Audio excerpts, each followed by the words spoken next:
So we are here with Jim Bertrand of the American Confraternity of the Holy Shroud. And Jim is going to be giving a presentation. He gives many presentations on the Holy Shroud. He's going to be speaking at St. John's Catholic Church this Sunday evening. So I wanted to ask you, Mr. Bertrand, about some of the things with the Holy Shroud, the organization that you're with. Can you tell me a little bit more about the American Confraternity of the Holy Shroud? Sure. The American Confraternity of the Holy Shroud was begun in 2014 by decree of Bishop Michael Sheridan in Colorado Springs. And he's since passed away, and the new bishop there now is Father James Golka, who was from Grand Island. But the purpose of it was really kind of originated with Dr. John Jackson, who led the 1978 STIRP study, the Shroud of Turin Research Project. And he spent decades getting wonderful, comprehensive information about the Shroud, and he wanted a venue to spread that out. And rather than just make and sell DVDs about it, to give these talks in person. And so in 2014, when that organization was formed, he asked me to come along to an International Shroud Conference in St. Louis. We'd been friends since 1995 because I invited Dr. Jackson to come speak at St. Peter's back then. And we kept in touch over the years, and he'd written his book called The Critical Summary of the Shroud, and that asked me if we could put that into a PowerPoint presentation we could give in person. And I started that year. I've been doing it for about 10 years now, and all kinds of venues, over 30,000 people in person.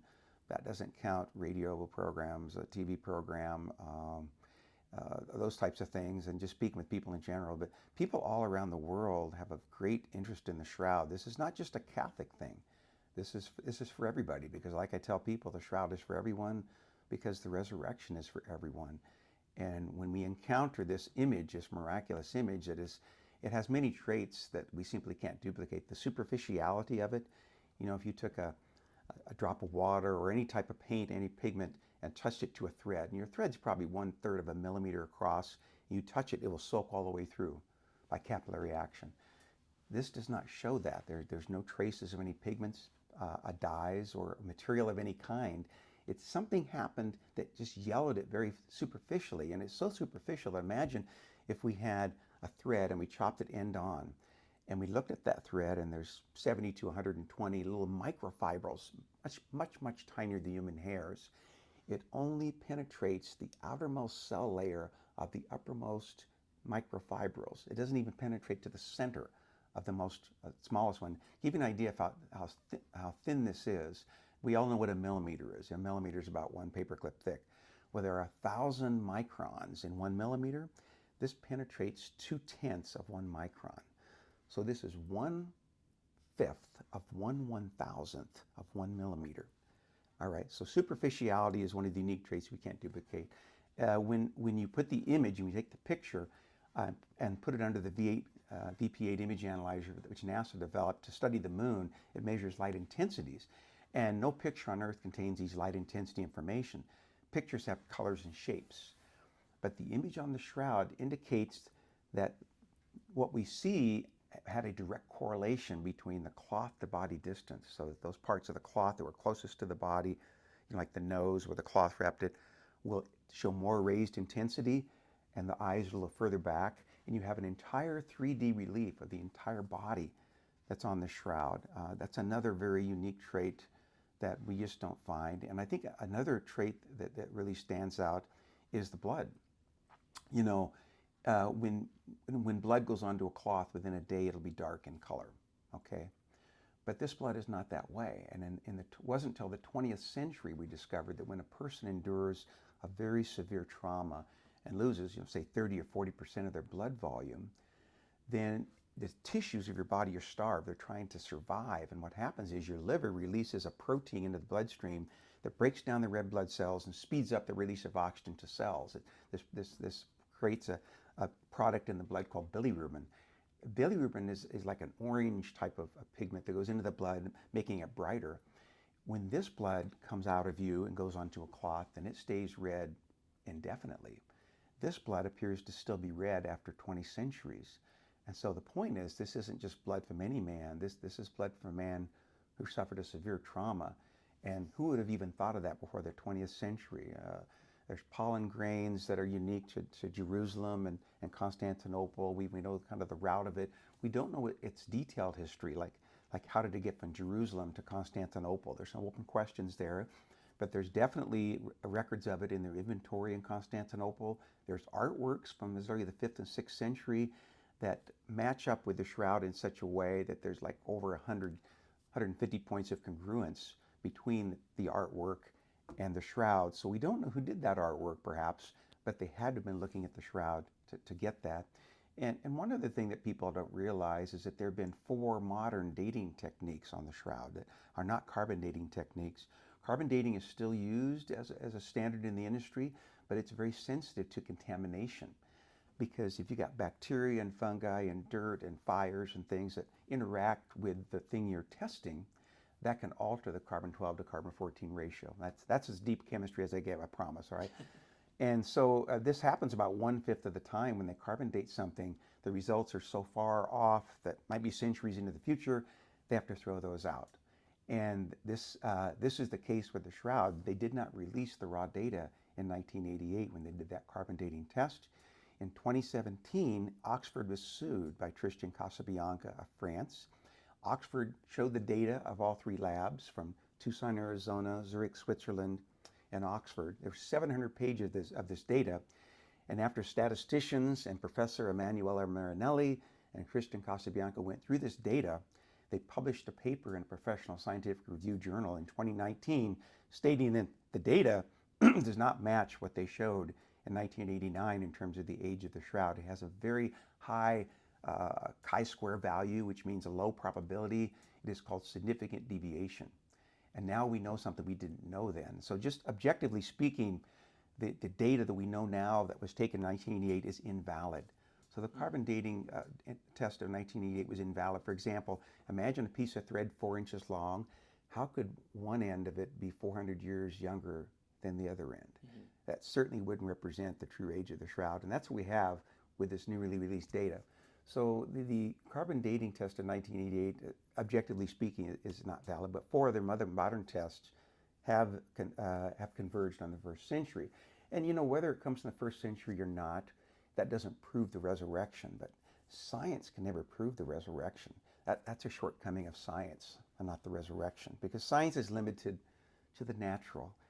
And we know that the resurrection is a supernatural event, just like the creation of the universe was a supernatural event.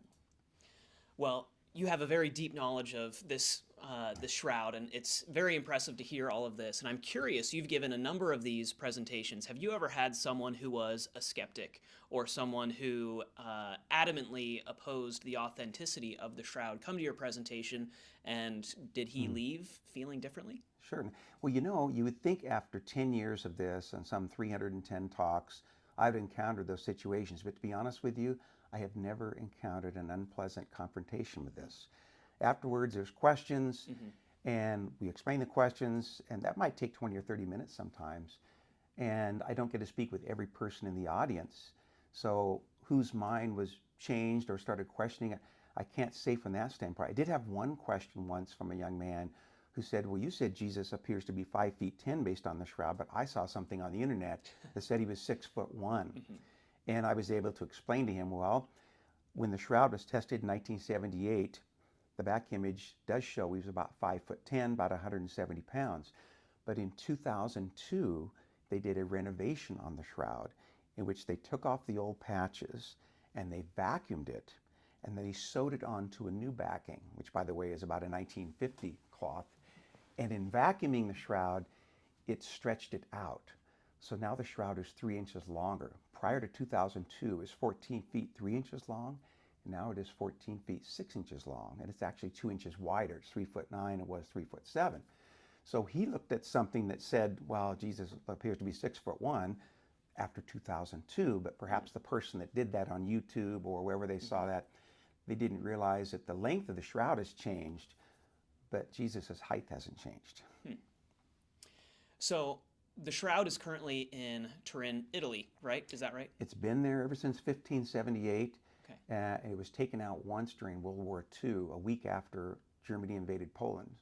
On September 8th, it was taken out. The invasion was September 1st. And it was very covertly kept in a monastery in Avellino, Italy, Montevergine, which is about 120 some miles east of Rome. And then after World War II, it was brought back.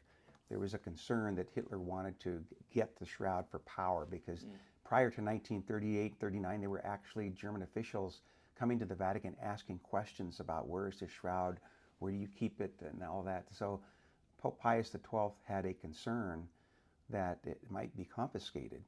And originally he was thinking of sending it to Monte Cassino, which is in Italy, the Benedictine monastery from the 5th or 6th century.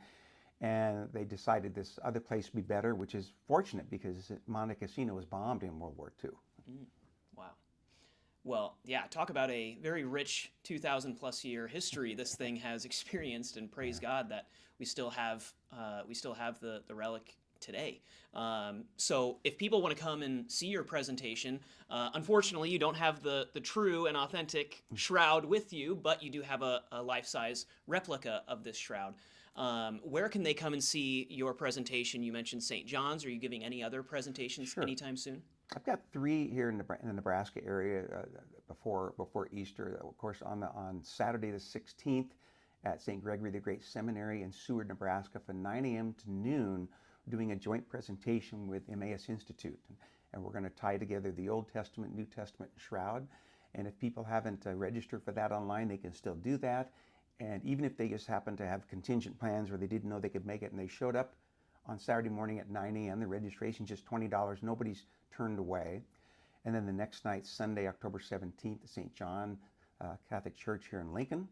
And then Wednesday, March 20th, is that the 20th? Yeah, Wednesday, March 20th is at O'Neill St. Mary's at 7 p.m. Those are 3 that perhaps listeners in this area could attend if they'd like to. I do think it will enhance people's Lent, and whether they're a novice about the shroud or whether they know a great deal, they can add to what they've got, and I think they'll get a nice blend of faith and reason, because we're a body and a soul, and we need to nurture both of those. And I think that's what they could come away from this talk, having had their soul and mind nurtured. Well, we are very excited to have these presentations. We are very blessed to have you in our diocese giving these presentations. So, Mr. Jim Bertrand, thank you so much. We are looking forward to the next 3 talks that you're giving about this shroud. And yeah, thank you again for all the work that you do. And God bless you, and good luck with all your endeavors. We're very, very thankful to have you in our diocese. Thank you so much. I'm very grateful for that. Thank you very much, Corbin. Thank you.